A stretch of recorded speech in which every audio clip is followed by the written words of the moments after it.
Hi everyone welcome back. This is Rashid from Motis academy Cheruppassery. കഴിഞ്ഞ ക്ലാസ്സിൽ നമ്മൾ എന്താണ് സ്ലൈഡർ ഉണ്ടാക്കാൻ വേണ്ടിയിട്ടുള്ള ഒരു HTML സ്ട്രക്ചർ അതിൻ്റെ ഡിവിഷൻ കംപ്ലീറ്റ് നമ്മൾ ഉണ്ടാക്കിയിട്ടുണ്ടായിരുന്നു. സോ നമ്മളെന്താണ്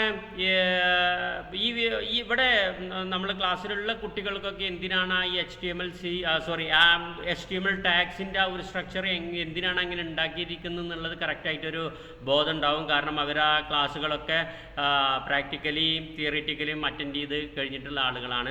സോ അത് കഴിയാത്ത ആളുകൾ നമ്മൾ HTML ക്ലാസ് വരും, അത് കണ്ടിന്യൂസ് ആയിട്ട് വാച്ച് ചെയ്യുക. ബേസിക് ക്ലാസ്സുകൾ നമ്മൾ പറയുന്നുണ്ട്. ആ വാച്ച് ചെയ്യുന്ന സമയത്ത് നിങ്ങൾക്കും ഏകദേശം അതിൻ്റെ ഒരു ധാരണ കിട്ടും. അപ്പോൾ നിങ്ങൾ എന്ത് ചോദിച്ചാൽ കണ്ടിന്യൂസ് ആയിട്ട് വാച്ച് ചെയ്തുകൊണ്ടിരിക്കും. നിങ്ങൾക്ക് പഠിക്കണം, ഇതേപോലുള്ള അസൈൻമെൻറ്റുകൾ ചെയ്യണം എന്ന് താല്പര്യമുള്ള ആളുകൾ.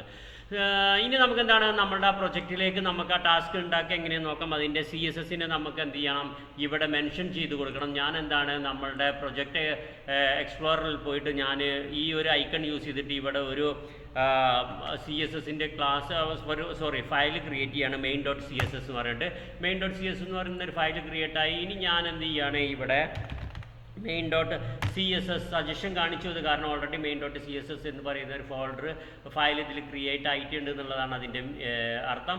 ഇനി ഞാൻ ഇതിനൊന്ന് റെഡ്യൂസ് ചെയ്തിട്ട് main.cssനെ ഓപ്പൺ ചെയ്യാണ്. main.cssനെ ഓപ്പൺ ചെയ്യുന്നതോടൊപ്പം ഞാൻ എന്ത് ചെയ്തു, ഇതിനെ 2 വിൻഡോ ആക്കി. നിങ്ങൾക്ക് HTMLും CSSും കാണാൻ പറ്റുന്ന രീതിയിൽ ഞാൻ എന്ത് ചെയ്തിട്ടുണ്ട്, 2 വിൻഡോ ആക്കി. ഞാൻ നിങ്ങൾക്ക് പരമാവധി ഒന്ന് ചെറുതാക്കി കഴിഞ്ഞാൽ കുറച്ചൊക്കെ നിങ്ങൾക്ക് എന്താണ് ഇവിടെ നിങ്ങൾക്ക് കാണാൻ വേണ്ടി പറ്റും.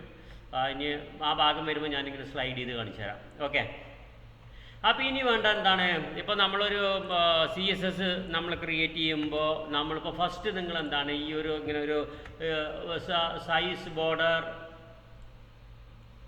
ഇങ്ങനെ ഒരു സ്റ്റാർ ഇട്ടിട്ട് ഓപ്പൺ ബ്രാക്കറ്റും ക്ലോസിങ് ബ്രാക്കറ്റും ഇട്ടിട്ട് box sizing equal to border box എന്ന് പറഞ്ഞിട്ട് എഴുതി കൊടുക്കുക. അതെന്തിനാണെന്നുള്ളത് നമുക്ക് എന്താണ് വരും ക്ലാസ്സിൽ ഞാൻ എക്സ്പ്ലെയിൻ ചെയ്തു തരും.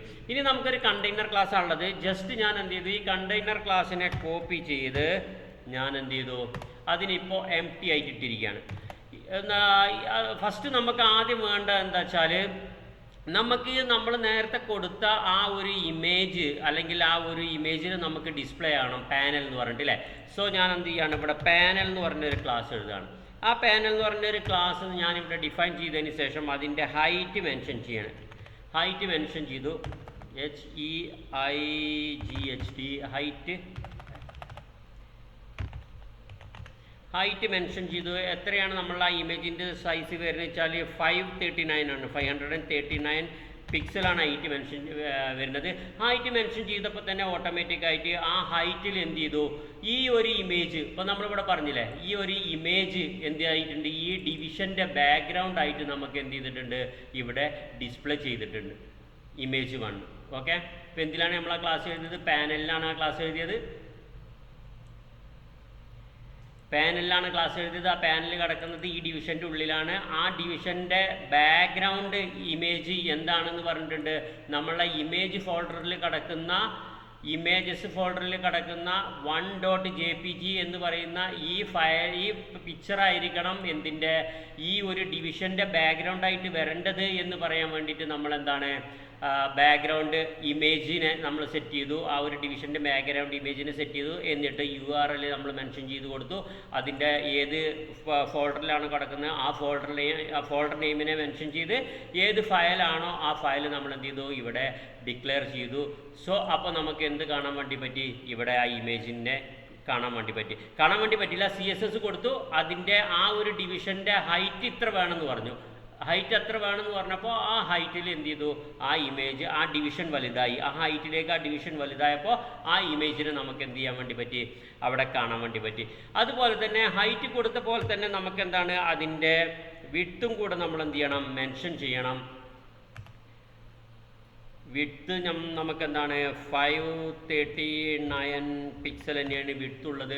ഹൈറ്റ് നമ്മൾ മെൻഷൻ ചെയ്ത സമയത്ത് എന്താണ് അതിൻ്റെ ഹൈറ്റ് വന്നു. വിഡ്ത്ത് ഇപ്പോൾ നമ്മൾ മെൻഷൻ ചെയ്തപ്പോൾ സെയിം അതിൻ്റെ വിഡ്ത്ത് എന്ത് ചെയ്തു, എന്തായിട്ടുണ്ട്, സെയിം അതിൻ്റെ വിഡ്ത്ത് തന്നെ നമുക്ക് എന്ത് ചെയ്തിട്ടുണ്ട്, ഇവിടെ കിട്ടിയിട്ടുണ്ട്. ഇനി നമുക്ക് വേണ്ടത് ഇത്ര കിട്ടിയില്ലേ. ഇനി നമുക്ക് വേണ്ടത് സബ് പാനൽസിനെ നമുക്ക് ഇവിടെ ഡിസ്പ്ലേ ചെയ്യാന്നുള്ളതാണ്. സബ് പാനൽസിനെ ഡിസ്പ്ലേ ചെയ്യാൻ വേണ്ടിയിട്ട് ഞാൻ എന്ത് പറഞ്ഞു, ഇവിടെ സബ് പാനലിനെ നമ്മൾ കോൾ ചെയ്തു അല്ലേ. സബ് പാനലിനെ കോൾ ചെയ്തിട്ട് എന്താണ് സബ് പാനലിലും ഇതുപോലെ തന്നെ ഞാൻ എന്ത് ചെയ്യാണ്, ഹൈറ്റ് കൊടുക്കുകയാണ്. HEIGHT എന്ന് പറഞ്ഞിട്ട് ഹൈറ്റ് കൊടുത്തു.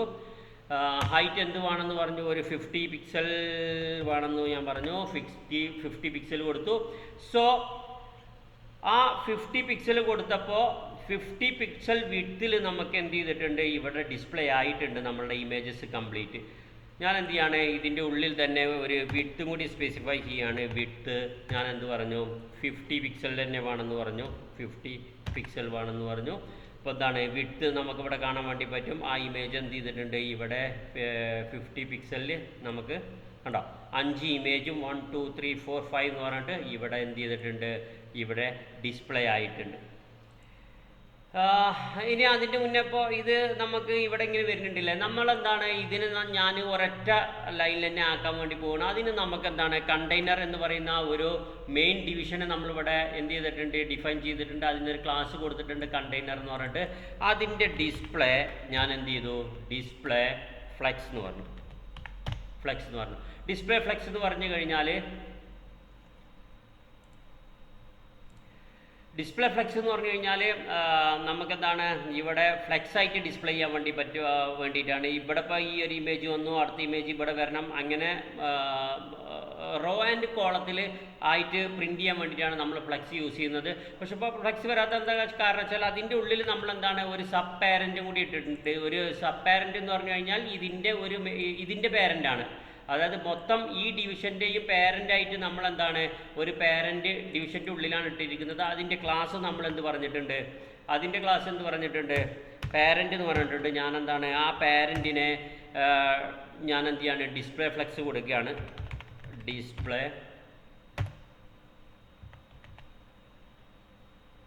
ഫ്ലെക്സ് കൊടുത്തു. ഡിസ്പ്ലേ ഫ്ലെക്സ് കൊടുത്തു കഴിഞ്ഞാൽ ഇപ്പം നമുക്ക് എന്താണ് നമ്മളുടെ ഇമേജ് കംപ്ലീറ്റ് നമുക്ക് എന്ത് ചെയ്യാൻ വേണ്ടി പറ്റി, ഒരു റോ ബേസിൽ നമുക്ക് എന്ത് ചെയ്യാൻ വേണ്ടി പറ്റി, ഇങ്ങനെ കാണാൻ വേണ്ടി പറ്റി. ഇനി സബ് പാനൽ എന്ന് പറഞ്ഞു കഴിഞ്ഞാൽ ഈ ഇമേജിനെയാണ്. ഈ ഇമേജിനെ നമ്മൾ എന്താണ് നമുക്ക് എന്ത് ചെയ്യണം, അതിൻ്റെ ബോർഡർ റേഡിയസ് നമുക്കൊരു റൗണ്ട് ആക്കിയിട്ട് കൊടുക്കണം അല്ലേ. ഇപ്പോൾ ഞാനിവിടെ എന്താ പറയുന്നത്, ബോർഡർ റേഡിയസ് ഞാൻ എന്ത് പറഞ്ഞു, ഒരു 50% കൊടുത്തു. 50% കൊടുക്കുമ്പോൾ അതെന്താണ് നമുക്ക് റൗണ്ടായിട്ട് നമുക്ക് കാണാൻ വേണ്ടി പറ്റി. സോറി, ഇവിടെ 2 സെമിക്കോളൻ ഇല്ല.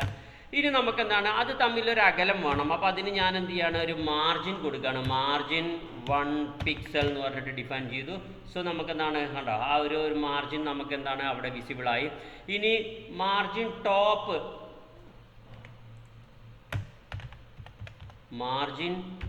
ടോപ്പ് ഞാനൊരു 20 പിക്സൽ കൊടുത്തു.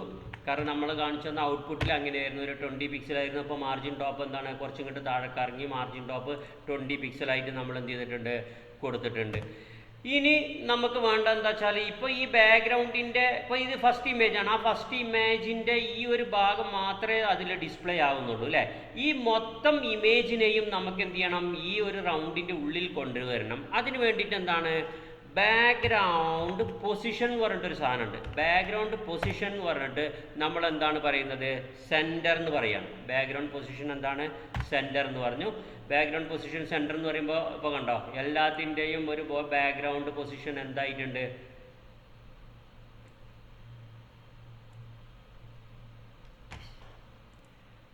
ഒരു സെൻറ്റർ മതി. ബാക്ക്ഗ്രൗണ്ട് പൊസിഷൻ സെൻറ്റർ എന്ന് നമ്മൾ പറഞ്ഞു. അപ്പോൾ എല്ലാത്തിൻ്റെയും ബാക്ക്ഗ്രൗണ്ടിൻ്റെ പൊസിഷൻ എന്തായിട്ടുണ്ട്, സെൻറ്റർ ആക്കിയിട്ടുണ്ട്. അപ്പോൾ നമുക്ക് എന്താണ് ആ ഇമേജസിനെ അതിൽ വിസിബിളായിട്ട് കാണാൻ വേണ്ടി പറ്റും. ഇനി ബാക്ക്ഗ്രൗണ്ട് റിപ്പീറ്റ് ഞാൻ എന്ത് കൊടുക്കുകയാണ്, നോ റിപ്പീറ്റ് കൊടുക്കുകയാണ്. So background repeat no repeat കൊടുത്തു. അതിനുശേഷം ഞാൻ എന്ത് കൊടുത്തു, ബാക്ക്ഗ്രൗണ്ട് സൈസ് അല്ലേ. അപ്പോൾ നമുക്ക് ചില ഭാഗങ്ങൾ മാത്രമേ കിട്ടുന്നുള്ളൂ. ഇപ്പോൾ കണ്ടോ ഇവിടെ ഒരു ആ ഫ്ലവറിൻ്റെ മാത്രം സെൻറ്റർ മാത്രം ആക്കിക്കാണ്. ഇപ്പോൾ ബാക്ക്ഗ്രൗണ്ട് ഇമേജിനോട് സെൻറ്റർ ആക്കി കഴിഞ്ഞാൽ എന്താണ് ആ സെൻറ്ററിലുള്ള ഭാഗം മാത്രമാണ് ഇപ്പോൾ നമുക്ക് കിട്ടിയിട്ടുള്ളത്. അപ്പോൾ നമുക്ക് എന്താണ് ബാക്ക്ഗ്രൗണ്ടിൻ്റെ സൈസ് എന്തായിരിക്കണം, കവറായിരിക്കണം. ആ ഒരു പർട്ടിക്കുലർ ഇത്രയും ഒരു റൗണ്ടിൻ്റെ ഉള്ളിൽ കവറായിരിക്കണം എന്ന് പറയാൻ വേണ്ടിയിട്ട് നമ്മൾ എന്ത് ചെയ്തു, കവർ എന്ന് പറയുന്ന ആ ഒരു ആട്രിബ്യൂട്ട് കൊടുത്തു, കവർ കൊടുത്തു. ഇപ്പോൾ നമുക്കെന്താണ്, ഇപ്പോൾ കണ്ടോ എല്ലാം ആ ബാക്ക്ഗ്രൗണ്ടിൻ്റെ ഉള്ളിൽ കവറായി. ഇതിന് നമ്മൾ ഈ കവർ കൊടുക്കുന്നതിൻ്റെ മുന്നേ നിങ്ങൾക്ക് ചിലപ്പം ഒരു ഡൗട്ട് ഉണ്ടാവാം എന്താ ഇമേജ് വരാറുണ്ട് എന്നുള്ളത്. കാരണം എന്താ വെച്ചാൽ ഈ സെൻറ്റർ, ഈ ബാക്ക്ഗ്രൗണ്ട് ഇമേജിൻ്റെ സെൻറ്റർ ഇപ്പോൾ ഇത് കാണുന്നത് ഏതാണ് അറിയോ? ഈ ഫസ്റ്റ് ഇമേജിനെ ഇവിടെയാണ് കാണുന്നത്. ഇവിടെ ഇങ്ങനെ റൗണ്ട് ഈ ബാക്ക്ഗ്രൗണ്ടിനെ ഈ ഒരു ഡിവിഷൻ്റെ സെൻറ്ററിലേക്കാണ് കൊടുക്കുന്നത്. ഇവിടെയാണ് കാണുന്നത്. സെൻറ്റർ കൊടുക്കുന്നതിൻ്റെ മുന്നേ ഇവിടെയാണ് കണ്ടിരുന്നത്. സോ അതുകൊണ്ടാണ് ഈ രണ്ട് ഇമേജും ഗ്രീൻ കളറിലും ഈ ഒരു കളറിലും കാണിക്കുന്നത്. സോ ഞാനിതിനെ അൺകമൻറ്റ് ചെയ്ത് കഴിഞ്ഞാൽ നിങ്ങൾക്ക് അതിനെ കവർ ചെയ്യുമ്പോൾ നിങ്ങൾക്ക് കാണാൻ വേണ്ടി പറ്റും. കണ്ടോ, ഈ രണ്ടാമത്തെ ഇമേജ് ഇവിടെയാണ് കാണിച്ചിരുന്നത്. ഇതിൻ്റെ വലിയ മെയിൻ ഇമേജിൻ്റെ ഈ ഒരു സെൻറ്റർ ഭാഗമാണ് കാണിച്ചിരുന്നത്. ഇപ്പോൾ നമ്മളെന്താണ് കവർ ചെയ്യണം എന്ന് പറഞ്ഞിടത്ത്, കവർ ചെയ്യാന്ന് പറഞ്ഞു കഴിഞ്ഞാൽ മൊത്തം ഇമേജിനെയും ആ ഒരു ഡിവിഷൻ്റെ ഉള്ളിൽ കവർ ചെയ്യണമെന്ന് പറഞ്ഞു കൊടുത്തു. ഇനി നമുക്കെന്താണ് ഇതിനെ ഇങ്ങോട്ടേക്ക് എത്തിക്കണം അല്ലേ? സോ അതിന് വേണ്ടിയിട്ട് ഉള്ള ഒരു ആട്രിബ്യൂട്ടാണ്, ഒരു CSS ആണ് പൊസിഷൻ എന്ന് പറയും. പൊസിഷൻ ഞാൻ എന്താണ് ഇവിടെ പറഞ്ഞു കൊടുക്കുന്നത്, റിലേറ്റീവ് എന്ന് പറഞ്ഞു കഴിഞ്ഞാൽ എന്തിന് റിലേറ്റീവ് ആയിരിക്കണം? ഈ ഒരു മെയിൻ ഡിവിഷന് റിലേറ്റീവായിട്ട് എന്ത് ചെയ്യണം, അതിനെ വരണം എന്ന് പറഞ്ഞു കൊടുത്തു. പിന്നെന്താണ് ഇതിനിപ്പോൾ നമുക്കെന്താണ് നേരത്തെ ഒരു ബോർഡർ 2 പിക്സൽ ഉണ്ടായിരുന്നു നമ്മളുടെ നേരത്തെ ഇമേജിന്. അത് ഞാൻ ഇവിടെ കൊടുക്കുകയാണ്. ബോർഡർ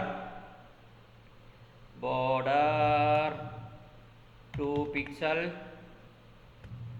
സോളിഡ് ആയിരിക്കണം, സ്റ്റൈല് വൈറ്റ് ആയിരിക്കണം കളർ എന്ന് പറഞ്ഞു.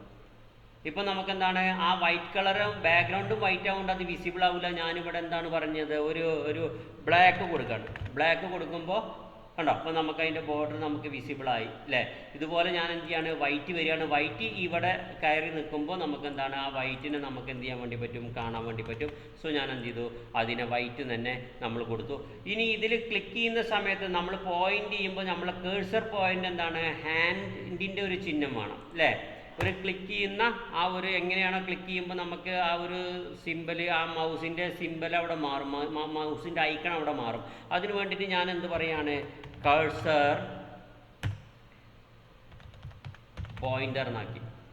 സോ കഴ്സർ പോയിൻ്റർ എന്നാക്കിയപ്പോൾ നമ്മൾ കണ്ടോ, അപ്പോൾ നമ്മൾ നേരത്തെ പോലെ അതിൽ പോയിന്റ് ചെയ്യുമ്പോൾ അത് ക്ലിക്കബിൾ ആണെന്ന് യൂസർക്ക് മനസ്സിലാവാൻ വേണ്ടിയിട്ട് എന്താണ് കഴ്സർ പോയിൻ്റർ എന്ന് പറഞ്ഞ് നമ്മളിവിടെ ഇതിനെ കാണിച്ചു കൊടുത്തു. ഇനി നമുക്ക് എന്താണ് ഇതിനെ മൊത്തം ഇങ്ങോട്ടേക്ക് കൊണ്ടുവരണം. അപ്പോൾ ഇതിനെ ഈ ഒരു സൈഡിലേക്ക് കൊണ്ടുവരാൻ വേണ്ടിയിട്ട് നമ്മൾ എന്താണ് ഈ പാനലിന് ഒരു ക്ലാസ്സും കൂടെ കൊടുക്കണം. ആ ക്ലാസ് എന്താണ്, ഇപ്പം നമ്മൾ ഇവിടെ എന്താണ് പൊസിഷൻ റിലേറ്റീവ് എന്ന് പറഞ്ഞിട്ട് കൊടുത്തിട്ടുണ്ടാവും. ഈ സബ് പാനലിൻ്റെ എന്താണ് ഒരു പൊസിഷൻ റിലേറ്റീവ് നമ്മൾ കൊടുത്തിട്ടുണ്ടാവും, പൊസിഷൻ റിലേറ്റീവ്. ഓക്കെ, ഈ പൊസിഷൻ റിലേറ്റീവ് കൊടുത്തു കഴിഞ്ഞാൽ പിന്നെ നമ്മൾ കൊടുക്കേണ്ടത് എന്താ വെച്ചാൽ പാനലിൻ്റെ പൊസിഷൻ എന്താക്കണം, പാനലിൻ്റെ പൊസിഷൻ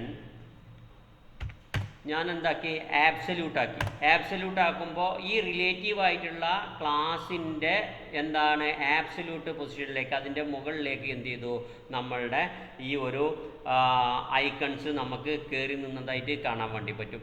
ഇനി അതിൻ്റെ ഒരു മാർജിൻ ലെഫ്റ്റ് ഞാനിവിടെ എന്ത് ചെയ്യാണ്, കൊടുക്കുകയാണ്. സോ പാനൽ എന്ന് പറഞ്ഞു കഴിഞ്ഞാൽ എന്താണ്, ഈ പാരൻ്റ് സബ് പാനലിലാണ് കേട്ടോ ഞാൻ കൊടുക്കുന്നത്. സബ് പാനലാണ് നമുക്ക് എന്ത് ചെയ്യേണ്ടത്, കുറച്ചിങ്ങോട്ട് ലെഫ്റ്റിലേക്ക് മാറി നിൽക്കേണ്ടത്.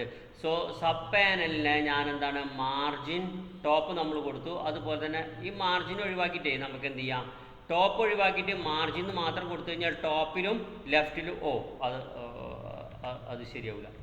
അപ്പം മൊത്തത്തിൽ അതിനെ അപ്ലൈ ചെയ്യുന്നത് മാർജിൻ ടോപ്പ്. ഓക്കെ, ഇനി ഞാൻ എന്ത് ചെയ്തു, മാർജിൻ ലെഫ്റ്റ്, ഇതിൻ്റെ മെയിൻ ഡിവിഷനുമാണ് അപ്പം നമ്മൾ കൊടുക്കാൻ. ഇതിന് ഓരോന്നിനും കൊടുക്കുന്ന സമയത്ത് ഓരോന്നിനുമാണ് ആ മാർജിൻ അപ്ലൈ ആകുന്നത്. സോ നമുക്ക് എന്ത് ചെയ്യാം, പാനലിനാണ് നമ്മൾ എന്ത് ചെയ്യേണ്ടത്, നോ. അപ്പോൾ ഇതിന് നമ്മൾ എന്ത് ചെയ്യണം, ഒരു മെയിൻ ക്ലാസ്സിലാക്കേണ്ടി വരും. നോക്കട്ടെ, അതിന് മാറ്റണം എന്നുണ്ടെങ്കിൽ നമ്മളെന്താണ് ഓരോന്നിനെയും മാറ്റിയിട്ട് കാര്യമില്ല, ഇതിനെ മൊത്തം ഒരു പാരൻ്റ് ക്ലാസ്സിലാക്കിയിട്ട് അതിനെ വേണം മാറ്റാൻ. സോ നമുക്ക് അത് മാറ്റി നോക്കാം. ഞാൻ എന്താണ് ഇവിടെ ഒരു ഡിവിഷനും കൂടി എന്ത് ചെയ്തു, ഡിഫൈൻ ചെയ്തു, Ctrl+X, എന്നിട്ട് ഈ മൊത്തം സബ് പാനലിനെയും ഞാൻ എന്ത് ചെയ്തു, ഈ ഡിവിഷൻ്റെ അണ്ടറിലാക്കി. എന്നിട്ട് ഇവിടെ ഒരു ക്ലാസ് കൂടിയും ഞാൻ മെൻഷൻ ചെയ്യാണ്, class equal to sub panel margin എന്ന് പറഞ്ഞിട്ടൊരു ക്ലാസ് കൊടുത്തു. അതിന് ഞാൻ എന്ത് ചെയ്തു, ഇവിടെ കൊടുന്ന് അപ്ലൈ ചെയ്തു. എന്നിട്ട് എന്ത് പറഞ്ഞു, മാർജിൻ ലെഫ്റ്റ് ഒരു 8 പിക്സൽ ഇട്ടു. മാർജിൻ പിക്സൽ 8 പിക്സൽ ഇട്ടു. ഓ അത് ശരി, മാർജിൻ 8 പിക്സൽ. സോ വീണ്ടും എന്താണ്, അത് താഴേക്ക് വന്നു. കാരണം എന്താ വെച്ചാൽ നമ്മളെന്താണ് അവിടെ ഡിസ്പ്ലേ ഫ്ലെക്സ് അപ്ലൈ ചെയ്യണം. കാരണം അത് വീണ്ടും പേരൻറ്റ് ക്ലാസ് ആയി. സോ ഞാൻ എന്ത് ചെയ്തു, ഡിസ്പ്ലേ ഫ്ലെക്സ് കൊടുത്തു. അപ്പോൾ നമുക്ക് എന്താണ്, മാർജിൻ ലെഫ്റ്റിൽ നമുക്കൊരു 8 പിക്സലിൽ അത് കാണാണ്ട് ഞാൻ എന്ത് ചെയ്യണം, ഒരു 16 പിക്സൽ കൊടുത്തു. ഇപ്പോൾ ഉണ്ടാവും കുറച്ചും കൂടി ഇങ്ങോട്ട് മാറി. ഇനി എന്താണ്, മാർജിൻ ഇവിടെ എന്താണ് 1 പിക്സൽ നമ്മൾ കൊടുത്തിട്ടുണ്ട്. ആ 1 പിക്സലിന് ഞാനൊരു 2 പിക്സലാക്കാണ്. ഇത് തമ്മിലുള്ള ആണ്. ഓക്കെ, ഇപ്പോൾ ഓരോ തമ്മിലുള്ള ഒരു ഡിഫറൻസ് നമുക്കിവിടെ കാണാൻ വേണ്ടിയിട്ട് നമ്മൾ എന്ത് ചെയ്തു, 2 പിക്സലാക്കി. അറിയാതെ സെൻറ്റിമീറ്റർ ആയിട്ടുണ്ട് കേട്ടോ. 2 പിക്സലാക്കി. ഓക്കെ, 2 പിക്സലായി. ഇപ്പോൾ നമ്മൾ നേരത്തെ ഇട്ട് കൊടുത്ത ആ ബോർഡർ നമുക്ക് എന്ത് ചെയ്യുന്നുണ്ട്, ഇവിടെ വിസിബിൾ ആകുന്നുണ്ട്. സോ ഗൈസ്, അപ്പോൾ ഇത്രയാണ് നമുക്കെന്താണ് ഇതിൽ CSS ഇപ്പോൾ നമ്മൾ നേരത്തെ കാണിച്ച പോലെ നമുക്ക് എന്ത് ചെയ്യേണ്ടത്. ഇനി ഇതിൻ്റെ ഫങ്ഷണാലിറ്റിയിൽ നമ്മൾ എന്ത് ചെയ്യണം, വർക്ക് ചെയ്യണം. ഇതിൽ ക്ലിക്ക് ചെയ്യുന്ന സമയത്ത് ഈ ഇമേജിന് ഇവിടെ മാറണം. അതിന് മുന്നേ തന്നെ നമുക്ക് എന്താണ്, ഇതിനൊന്ന് സെൻറ്ററാക്കാം. സെൻറ്ററാക്കാൻ വേണ്ടിയിട്ട് ഞാൻ എന്ത് പറഞ്ഞിട്ടുണ്ട്, മാർജിൻ ഓട്ടോ, ഒരു മാർജിൻ റൈറ്റ് ഓട്ടോ എന്ന് പറഞ്ഞു കൊടുത്തു. പിന്നെ എന്താണ്, ഒരു മാർജിൻ ലെഫ്റ്റ് ഇപ്പോൾ ജസ്റ്റ് 26 പിക്സൽ എന്ന് പറഞ്ഞിട്ടു. അപ്പോൾ എന്ത് ചെയ്തിട്ടുണ്ട്, അതിന് സെൻറ്റർ ആയിട്ടുണ്ട്. സോ ഇതാണ് നമ്മളുടെ CSS എന്ന് പറയുന്നത്. ഇനി നമുക്ക് എന്താണ്, ഒരു സ്ക്രിപ്റ്റ് ഫയലും കൂടെ ഇവിടെ ആഡ് ചെയ്യണം. ഞാൻ എന്താണ് ഇവിടെ ആഡ് ചെയ്യുന്നത്, slider.js എന്ന് പറഞ്ഞിട്ട്, അല്ലെങ്കിൽ നമുക്ക് എന്ത് ചെയ്യാം, ഓക്കെ, slider.js എന്ന് പറഞ്ഞിട്ട് നമുക്ക് എന്ത് ചെയ്യണം, ഒരു സ്ക്രിപ്റ്റ് ആഡ് ചെയ്യണം. ആ സ്ക്രിപ്റ്റിലാണ് നമ്മൾ എന്ത് ചെയ്യേണ്ടത്, ഇത് ക്ലിക്ക് ചെയ്യുന്ന സമയത്ത് നമുക്ക് എന്താണ് വേണ്ടത് എന്നുള്ളത് നമ്മൾ പറഞ്ഞു കൊടുക്കുന്നത്. സോ അതിന് വേണ്ടിയിട്ട് നമ്മളെന്താണ്, ഓരോ തംബ്നെയിലിലെയും നമ്മൾ എന്ത് ചെയ്യണം, ഓരോ ക്ലിക്ക് ഫങ്ഷൻ നമ്മൾ എന്ത് ചെയ്യണം, എഴുതി കൊടുക്കണം. ഓൺ ക്ലിക്ക് ഈക്വൽ ടു എന്ന് പറഞ്ഞിട്ട്. സോ അത് നമുക്ക് എന്ത് ചെയ്യാം, ജാവാസ്ക്രിപ്റ്റിൻ്റെ തംബ്നെയിലിൽ പോയി കഴിഞ്ഞാൽ, ജാവാസ്ക്രിപ്റ്റിൻ്റെ പ്ലേലിസ്റ്റിൽ പോയി കഴിഞ്ഞാൽ നിങ്ങൾക്ക് എന്താണ്, ജാവാസ്ക്രിപ്റ്റിൻ്റെ ആ ഒരു സ്ലൈഡർ ഫങ്ഷനാലിറ്റി എങ്ങനെ വർക്ക് ചെയ്യുക എന്നുള്ളത് കാണാൻ വേണ്ടി പറ്റി. ഇപ്പോൾ തന്നെ 17-18 മിനിറ്റായി. സോ നമുക്കെന്താണ്, ജാവാസ്ക്രിപ്റ്റിൽ ഇതിൻ്റെ ബാക്കി വീഡിയോ ആയിട്ട് കാണാം. Okay guys, stay tune, see you in the next video.